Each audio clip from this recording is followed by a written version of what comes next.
क्या है राम राज्य कि जहाँ कोई दीन ना हो, कोई दुखी ना हो, कोई दरिद्र ना हो, बीमार ना हो। अरविंद केजरीवाल जी की जो सरकार है वो इसी तरह से आम लोगों की ज़िंदगी को बेहतर बनाने का प्रयास कर रही है, चाहे फ्री बिजली पानी देके, चाहे उनके बच्चों को अच्छी शिक्षा देके। आधी आबादी को लेकर आपने बहुत बड़ी घोषणा की है, महिलाओं को 1,000 रुपया पर मंथ दिया जाएगा।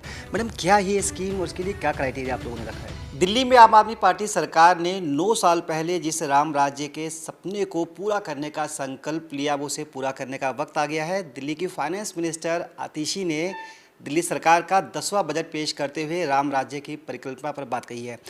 क्या है राम राज्य और क्या है इस बार दिल्ली के बजट में खास, इसी मुद्दे पर बातचीत करेंगे। हमारे साथ खुद फाइनेंस मिनिस्टर आतिशी जी हैं। मैडम, स्वागत है आपका नवोदय टाइम्स पंजाब के ग्रुप में।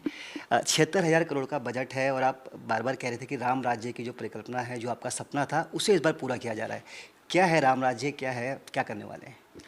देखिए, इस बार ही हमने सिर्फ 2024-25 का बजट दिल्ली के लोगों के सामने नहीं रखा, हमने अपनी सरकार का 9 साल का रिपोर्ट कार्ड रखा है। हमने दिल्ली के लोगों के सामने ये रखा है कि 2014 से 2024 तक दिल्ली के लोगों की ज़िंदगी में कितने बड़े चेंजेस आए हैं।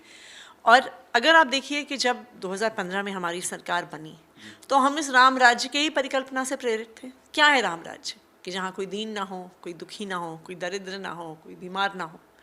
और अगर आप पिछले 9 साल से देखिए, अरविंद केजरीवाल जी की जो सरकार है वो इसी तरह से आम लोगों की ज़िंदगी को बेहतर बनाने का प्रयास कर रही है, चाहे फ्री बिजली पानी देके, चाहे उनके बच्चों को अच्छी शिक्षा देके, चाहे उनको अच्छा इलाज देके, चाहे बुज़ुर्गों को तीर्थ यात्रा करा के।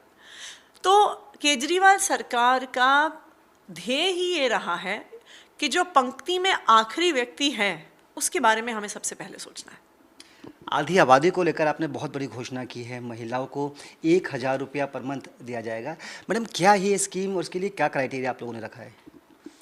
देखिए, सबसे पहले तो मैं ये कहूँगी कि केजरीवाल सरकार लगातार 9 साल से महिलाओं के लिए काम करती आई है। चाहे लड़कियों को अच्छा स्कूल देना हो, चाहे मोहल्ला क्लिनिक और अस्पताल के माध्यम से उनको इलाज देना हो, चाहे बुजुर्ग माताओं को तीर्थ यात्रा पे लेके जाना हो, चाहे महिलाओं को फ्री बस यात्रा देनी हो, ये सब कुछ केजरीवाल सरकार ने किया है। लेकिन ये हमारे समाज की सच्चाई है कि एक छोटे से खर्चे के लिए भी एक महिला को किसी ना किसी पुरुष के सामने हाथ फैलाना पड़ता है, चाहे वो उसका पति हो, चाहे वो उसके पिता हो, चाहे वो उसका बेटा हो। तो अरविंद केजरीवाल जी क्या कह रहे हैं कि हम दिल्ली की हर महिला को उनके खाते में 1,000 रुपये महीने देंगे, जो उनके पैसे होंगे, जो वो खुद अपनी मर्जी से खर्च कर सकती हैं, चाहे अपने बच्चों पे खर्च करना चाहें, चाहे परिवार के लिए कुछ लेना चाहें, चाहे वो जाके मूवी देखना चाहें, लेकिन वो पैसा उनका है। जी, क्राइटेरिया क्या है इसका? क्योंकि कुछ महिलाओं के मन में सवाल हैं, वर्किंग वुमेन को मिलेगा, होमली को मिलेगा, गर्ल्स को मिलेगा, किसको मिलेगा? देखिए, 18 साल के ऊपर जो दिल्ली की वोटर्स हैं, ये उनकी पात्रता होगी। 3 कैटेगरीज़ के लोग इसके लिए एलिजिबल नहीं होंगे। एक, जो ऑलरेडी किसी सरकारी पेंशन स्कीम का हिस्सा हैं, चाहे विधवा पेंशन हो गई, बुजुर्ग पेंशन हो गई। 2 ऐसी महिलाएं जो किसी सरकारी नौकरी में हैं, या 3 ऐसी महिलाएं जो इनकम टैक्स पेयर्स हैं। तो आप मान लीजिए कि 20%, 15-20% महिलाएं एक्सक्लूड हो जाएंगी, लेकिन दिल्ली की ज़्यादातर महिलाएं इसके लिए पात्र होंगी। अर्थव्यवस्था पर, हमारे खजाने पर कोई फ़र्क पड़ेगा इससे? क्योंकि इतनी बड़ी आबादी को आप पैसा देंगी तो कहीं ना कहीं कुछ ना कुछ तो आपको लगता है कि इसके लिए बजट रखना पड़ेगा। बिल्कुल रखा है, और आपको पता है कि अरविंद केजरीवाल जी की ही ऐसी सरकार है जो बिजली फ्री देती है, पानी फ्री देती है, बच्चों को स्कूलों में अच्छी शिक्षा फ्री देती है, इलाज फ्री देती है, तीर्थ यात्रा फ्री देती है, बस यात्रा फ्री देती है। लेकिन फिर भी देश की इकलौती ऐसी सरकार है जो मुनाफे में चलती है। तो हम बहुत समझदारी से, बहुत एफिशिएंसी से, बहुत सोच समझ के सरकार चलाते हैं। आखिरकार हमारे मुख्यमंत्री IIT के ग्रेजुएट हैं, तो इसलिए हमने पूरा कैलकुलेशन कर रखा है। और सरकार क्योंकि ईमानदारी से चलती है, हमारे पास पैसे की कोई कमी नहीं है, और हमारे पास इस स्कीम के तहत दिल्ली की हर महिला को 1,000 रुपये महीने देने के लिए पूरे पैसे हैं। जी, आप कई योजनाएं बनाते हैं लोगों के हित में, लेकिन वो योजनाएं आगे जाकर रुक जाती है। क्या ये माना जाए ये वाली जो स्कीम है महिलाओं के पक्ष में, ये एप्लीकेबल हो जाएगी?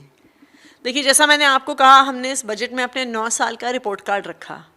जो सारे काम हमने किए हैं, चाहे स्कूल को ठीक करना हो, मोहल्ला क्लिनिक बनवाने हो, चाहे बिजली फ्री देनी हो, सब कुछ हमने लड़ झगड़ के किया है।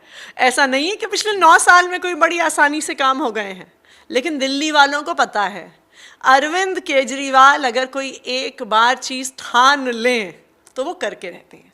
इसी तरह से उन्होंने अपनी बहनों को, अपनी माताओं को वादा किया है कि वो सबको 1000 रुपये महीना देंगे, तो वो ज़रूर देंगे। एक सवाल और, शिक्षा पर काफ़ी आप लोगों ने फोकस किया और बजट भी बढ़ाया है, क्या थीम है इसके पीछे? क्योंकि आपने अपने बजट में ये भी कहा था कि अभी तक अमीर का बच्चा अमीर होता है और गरीब का बच्चा और गरीब हो जाता है, ये राम राज्य की परिकल्पना के उलट है। जबकि आपकी सरकार जब आई तो अब मजदूरों के बच्चे भी बड़ी बड़ी कंपनियों में जा रहे हैं, बड़े बड़े पदों पर जा रहे हैं।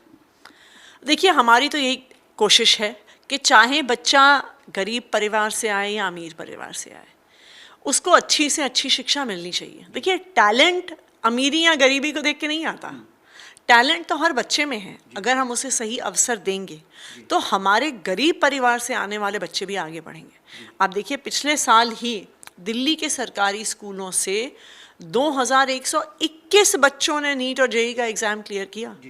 दिल्ली के एक हिस्से में एक रीसेटलमेंट कॉलोनी है, गरीब इलाका है, वहाँ पे गर्ल्स स्कूल में से एक क्लास से 32 लड़कियों ने नीट का एग्ज़ाम क्लियर किया। देखिए, ये सब गरीब घर के बच्चे हैं। ये अगर इनको अच्छी पढ़ाई मिलती है या आगे जाके बड़ी बड़ी कंपनियों में नौकरी करते हैं तो एक पीढ़ी के अंदर अंदर अपने परिवार को गरीबी से बाहर निकाल लेंगे। जीडीपी की अगर बात करें और प्रति व्यक्ति आंकड़े की बात करें तो उसमें हम लोग कहाँ पर खड़े हैं, कितना हम लोग आगे बढ़ पाए हैं? देखिए, अगर आप पिछले 10 साल का आंकड़ा देखिए तो जो दिल्ली का जीएसटीपी है वो दुगुना बढ़ा है, जो प्रति व्यक्ति आय है वो भी डबल हुई है, और आज दिल्ली की प्रति व्यक्ति आय पूरे देश से 2.5 गुना ज़्यादा है। आज दिल्ली के महंगाई का दर देश में सबसे कम है।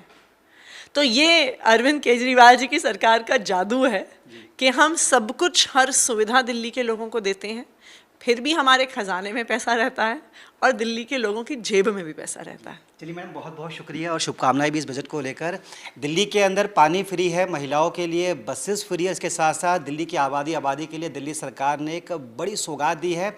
दिल्ली की महिलाओं के लिए 1000 रुपया प्रति माह देने की घोषणा की गई है। इससे दिल्ली के लोग तो खुश हैं ही, साथ ही साथ दिल्ली सरकार भी गदगद है कि आधी आबादी को उनका सम्मान, उनका हक मिलेगा। अपने सहयोगी अनिल चौधरी के साथ मुकेश गुप्ता,